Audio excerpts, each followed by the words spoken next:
A few years ago, I did some work on this figure, some cleaning of his talk box. The shoulders needed to be repaired also. But even with that work, his voice still seemed a little mumbly, kind of weak. So I want to go back and really get to the bottom of the problem and share again what I did. I also want to address this bald spot on top of his head where the flocking is missing. So I'll be using my homemade ugly flocking tool to touch that up. I had also sorted through my loose G.I. Joe Adventure Team gear and located his original black rifle. It's got a broken part, so I'm going to show you my process to repair that as seamlessly as possible.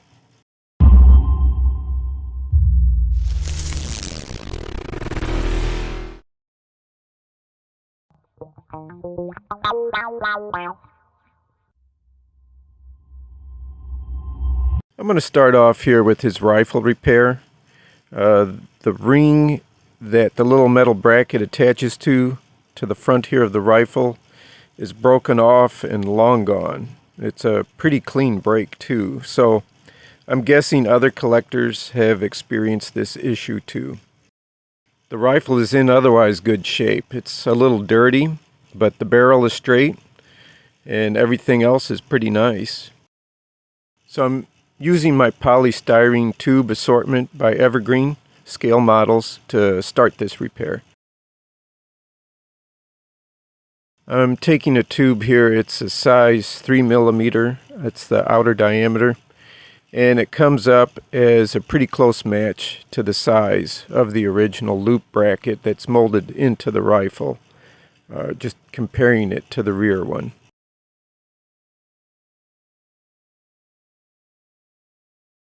I only need to cut off just a nip of it, and from that I'm going to trim off a partial side of that as well. So here's the piece I trimmed off with the X-Acto knife, and then I notched out just a little bit of piece of that, and it seems to visually make for a good fit.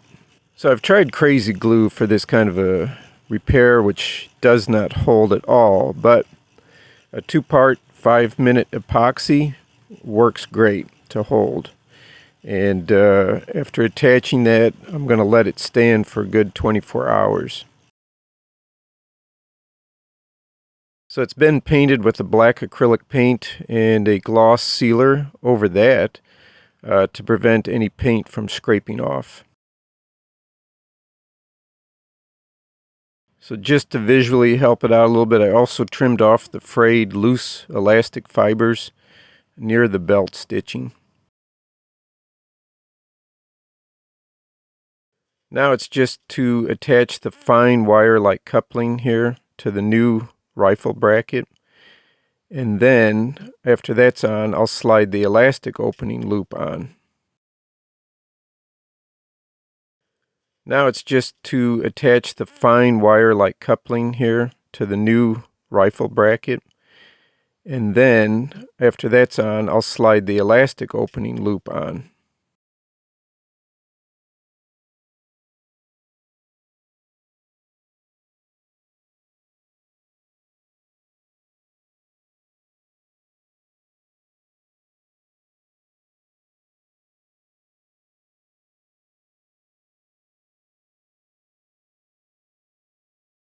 Then mission accomplished. Looks as good as vintage should.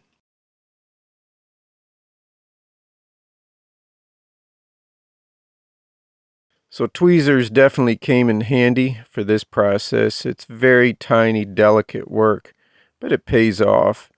It's a great display item, and it'll hold up well to regular handling.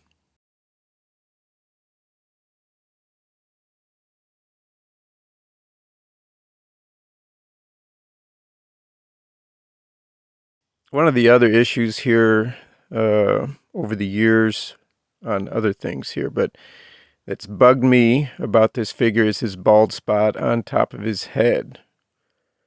At his age, most of us probably have one. I had recently made a flocking tool just for touching up my G.I. Joes. I've got a link here for that episode. So I'm using clear Gorilla Glue as the adhesive for the flocking to the head.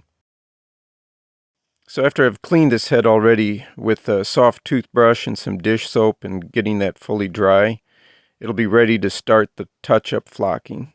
I'm not stripping off all the flocking for this. I just want to apply flocking to that bald spot.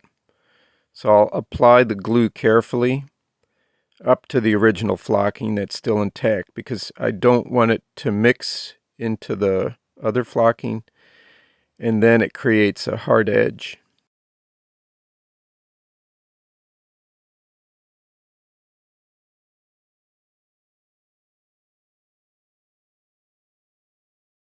Trying something a little different on this approach to put a concentrated effort of current directly to the inside spot. I've formed some copper wire and clipped it into the flocking alligator jaw clip here.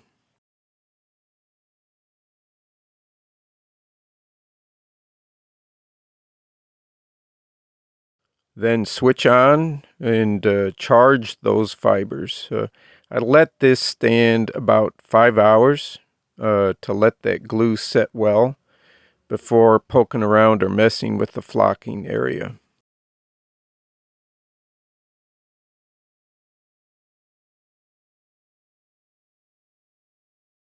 Now to try and troubleshoot a little bit more with this voice box. These figures are great actually because it's so easy to access the mechanism. So why wouldn't you want to make the effort to just try and tune them up? I find if you tilt the neck post forward, it'll help to open up the chest piece.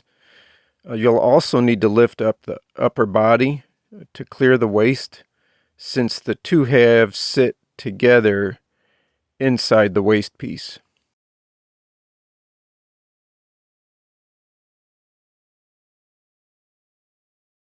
The voice mechanism in itself isn't fastened into the chest section, it just sits inside of tabs.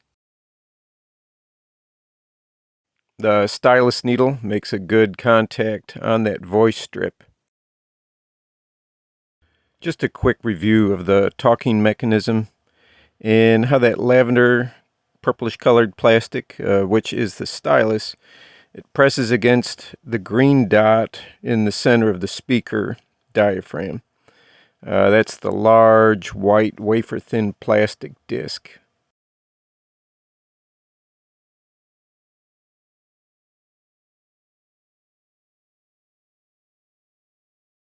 Everything is still pretty nice and clean on the parts. Nothing that I see in major need of cleaning since I had last opened it up. Here's a closer look at that stylus, this lavender purplish colored plastic that slides against the black plastic strip, which has the recorded lines that are spoken.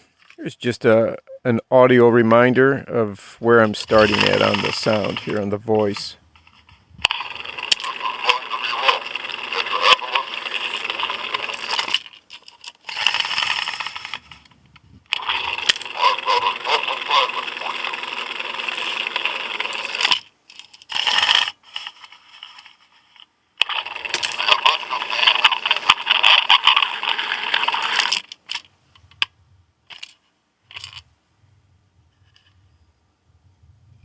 So the parts seem really clean. They don't seem to be having any trouble moving or anything dragging.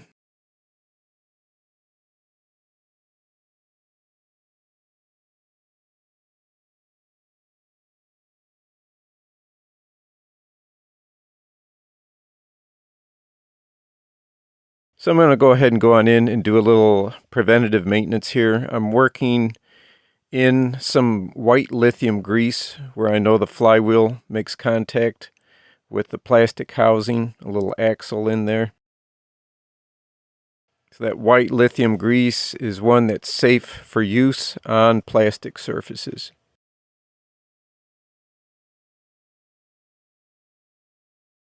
I'm working that into any contact, any friction areas, and then after moving the mechanism carefully, I'm going to be wiping away anything that's excess.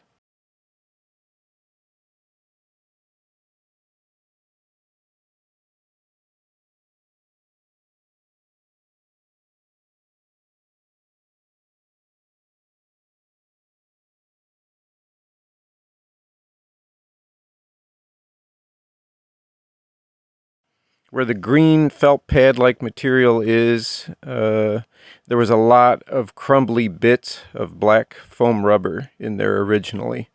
So this time I'm going to remove that felt fabric and clean out the remainder of the old rotted foam rubber material.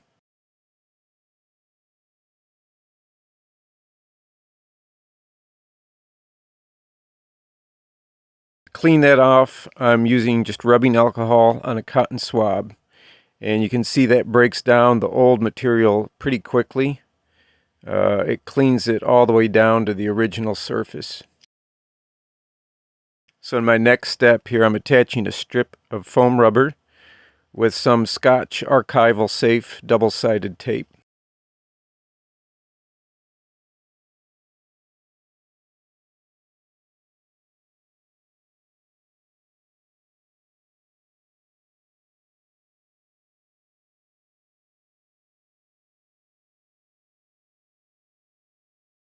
I'm going to do a quick fit test and see how things sound so far after these kind of smaller changes.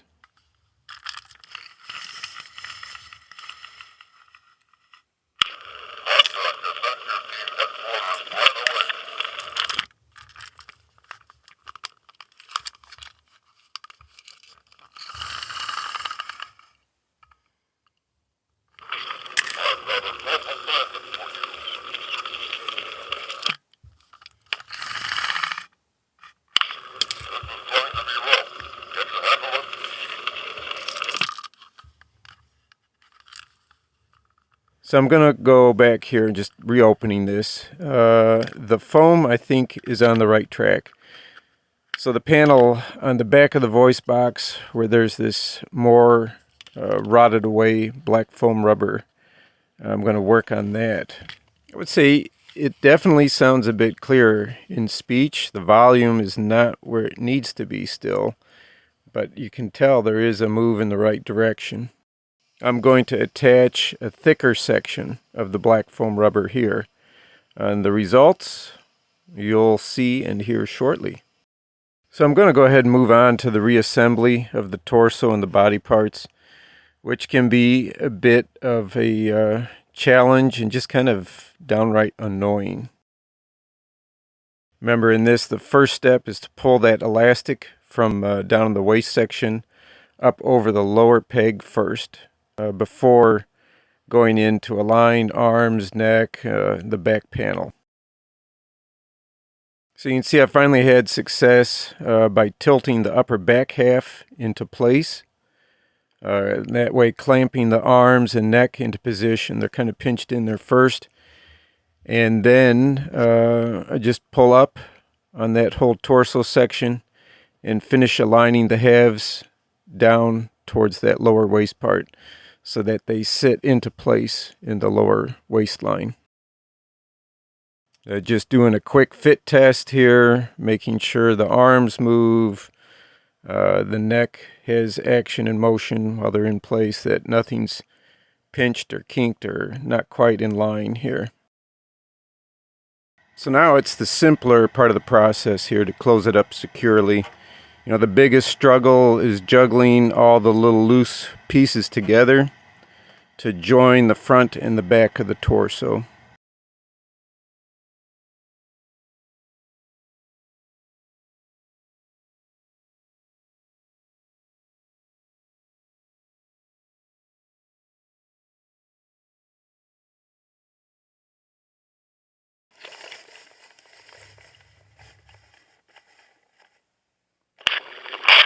Back to your team headquarters right away.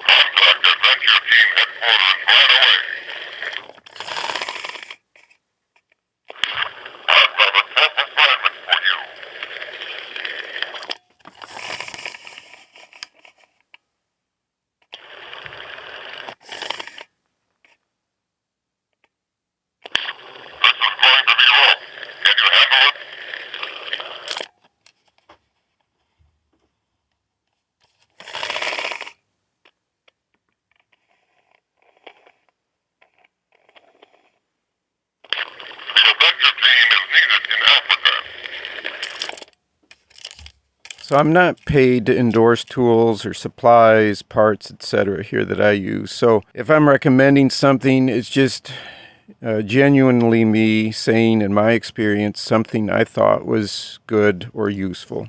This little roll-up tool set is one of those things. I've had this now for about a year, and the compact design, there's a multitude of attachments, security screw heads.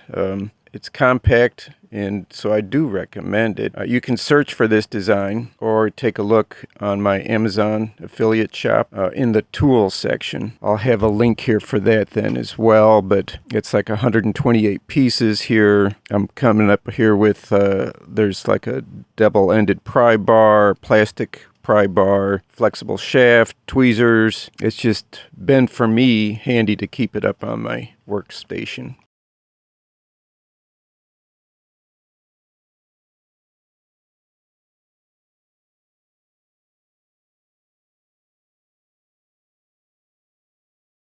Now, just to cap it all off, just push his head back onto that neck post, and then I'll get him back into uniform.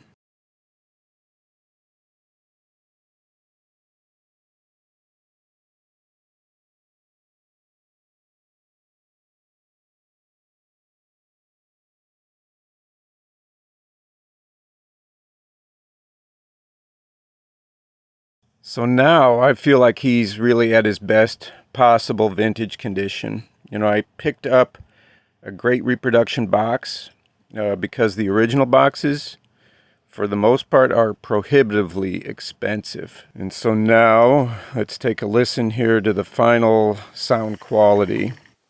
I've got a double assignment for you. This is going to be rough. Can you handle it? The adventure team is needed in Africa. We must get there before dawn. Follow me. The adventure team has the situation controlled. Mission accomplished. Good work, men. Contact adventure team headquarters right away. Set up team headquarters here. Just taking a look through some of the cool reproduction paperwork here that's included with the box set here. And it really sets things off. I remember as a kid being reminded from my parents not to put him in water. So I guess you just can't stress that enough. So I believe mission is accomplished on this one. He's definitely gotten volume and clarity he didn't have before. His original rifle is repaired and back with him. The bald spot is filled in on the top of his head. And it's a great looking vintage G.I. Joe talking commander here with his kung fu grip. So I hope you got some good info and tips here in this one. Share the episode on your social media. Subscribe. Remember and check out some of my other work while you're here too. And as always, thanks for watching Toy Tinker Tim.